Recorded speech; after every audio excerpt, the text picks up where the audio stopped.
I suppose to start off, I'd be kind of thinking of like childhood memories in that I think kind of like you'd often kind of be associated with kind of things that were going on in school at that time of year in terms of Christmas plays and bits and pieces and obviously like, you know, the changing of the seasons and getting up, going to school that type of way, being pitch dark in the morning and obviously kind of like breaking then kind of towards the start of Christmas, spending a bit of time kind of walking around the town, going to different toy shops, bits and pieces. I remember going to Super Toys on Rock Street. I think that was the name of it. I think it moved up to Manor some years later.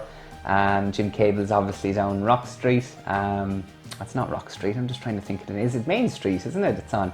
And yeah, just kind of the general kind of like buzz around the town. And I think kind of as you get older then, a part of it was like going out with friends, I suppose kind of socialising, going to different pubs in and around the town. I think as well, kind of like towards my early 20s, I would have been working actually in Gala and Mount Hawk over the Christmases. So you'd kind of come down from university.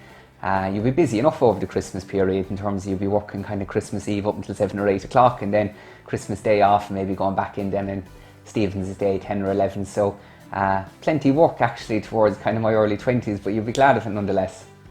I think particularly as I was kind of maybe a teenager, that type of way, like there'd always be kind of like a lot of anticipation from kind of just hanging around with your friends in and around the estate that way around Christmas.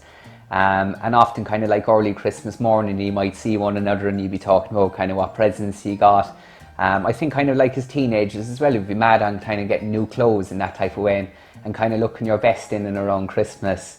And as I was saying, kind of maybe as I got older then a lot of it would have been kind of like coming back to Tralee essentially.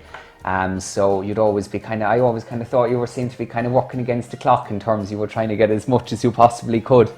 In particularly kind of coming down from university and kind of seeing everyone. And obviously as I was saying then you'll be working at the same time. So yeah, it'd be a busy time. And I suppose more in recent years actually since I travelled over to London that way. Although I kind of haven't travelled back to Tralee every Christmas. It was always great kind of flying into Farnford that type of way, and often kind of I suppose you'd kind of have recollections of, you know, seeing people on the television, reconciliations at airports and things like that, and I think it was great to kind of experience that as an Irish person abroad.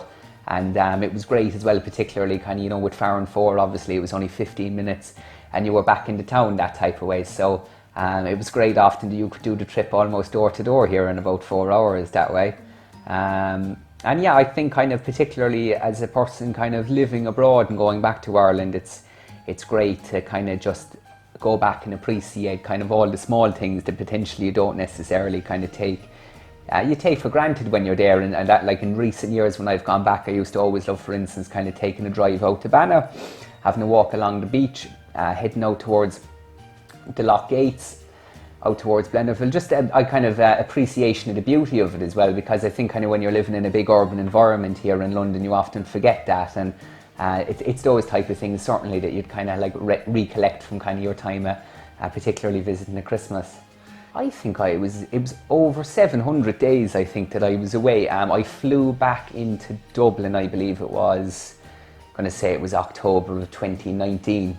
And I didn't get back to Ireland actually until August of this year, so it was quite a long time. I think kind of the thing that you definitely take for granted is the accessibility of it all, and it was great, for instance, like that, you know, obviously when restrictions were eased that type of way, that you were able to kind of get back, and it wasn't necessarily kind of an arduous journey, particularly kind of, you know, when you're flying into regional airports and things like that, there is somewhat less stress involved in it as opposed to kind of flying into what you call kind of your mega airports.